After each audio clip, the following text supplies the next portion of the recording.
And I tell my kids all the time, I said, dude, I don't care what's going on, because at the end of the day, I want you coming home to me. If you have to lay down on the ground and they can kick you, beat you, at least you're gonna go to the hospital and you're gonna come home to me. Don't, whatever they say to you, don't take it upon yourself to let that rage you have against that cop come out, because he has the gun. He can end you. And I don't want him to end you, because if he ends you, that means I'm going to end him.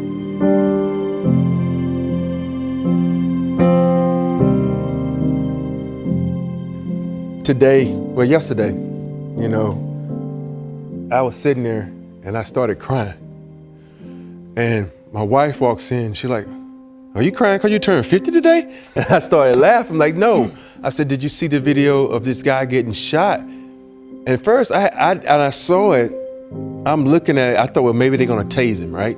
Because that's what they do with white people, they tase them.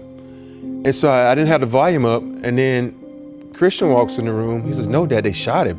So I play it again, I'm like, wow. They shoot this guy 7 times in the back. And then I have this conversation with Christian, and he's like, that's wrong. I said, yo, it is beyond wrong. It's just flat out evil. And I'm telling him, and it's hard to tell your 14-year-old son that I worry about him when he walks out that door. I have a 21-year-old son. I worry about him because black men are endangered species, pretty much. These cops are just killing because they feel like if they don't have their body cams on, they have a right. And I tell my kids all the time, I said, dude, I don't care what's going on, because at the end of the day, I want you coming home to me. If you have to lay down on the ground and they can kick you, beat you, at least you're gonna go to the hospital and you're gonna come home to me. Don't, whatever they say to you, don't take it upon yourself to let that rage you have against that cop come out, because he has the gun. He can end you. And I don't want him to end you, because if he ends you, that means I'm going to end him. And I said, I don't want that to happen. I already lost one child.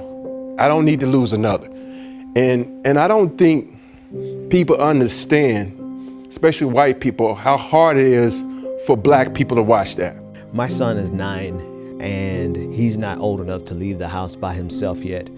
But I don't know if people appreciate the fact that we have to have these conversations with our kids on a regular basis. We have to sit with them and tell them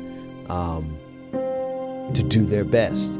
No matter how unjust they feel a situation is, we have to teach them to always take down, to always be as unthreatening as they possibly can be. And the terrifying thing on top of that is, even though they can do everything they possibly can do to be non-threatening, they could still be viewed as a threat. Even if they comply and tell police officers, like Philando Castile told police officers that he had a weapon, a legally owned firearm, they still fear us. And the root of that fear is decades, generations of dehumanizing black people. Dehumanizing black people to justify how we were treated in slavery, in Jim Crow, through the Civil Rights era, and now in this era of Black Lives Matter. There's a level of dehumanization that takes place, and you can see it in the media. You can see it in the media, where if a black victim, the victim of a crime, the victim of police brutality, the victim of police murder, is always criminalized. They look up everything they possibly can find through his past, and they put that on full display. But the white supremacist murderer of 2 protesters, the media portrays him as an aspiring cop, as someone who was scrubbing down graffiti in Kenosha before the shooting. There's a level of humanizing that we grant, that our society grants white people, that they do not give black people, and this is indisputable. It is indisputable. And that's what our kids have to deal with when they run into police officers. There's a natural inclination in every single human being to assert their humanity, to assert their personal dignity, to assert their right to exist and to be respected as a human being. But when black kids, black men, black women come into contact with police officers, we have to relinquish that level of our dignity and of our humanity. It's not something that white people have to relinquish, not for fear of their life, for fear of jail maybe, but not for fear of their life. But black people, if we assert ourselves and we assert our dignity and we assert our right to be treated as a human being and to be respected as a human being, in the moment that we have a confrontation with the police, we get killed. And so the conversations that this black father, that Robert Horry has to have with his sons, is the same one that I'm preparing to have with my son, my two sons. The same conversation my father had with me, it's like a rite of passage.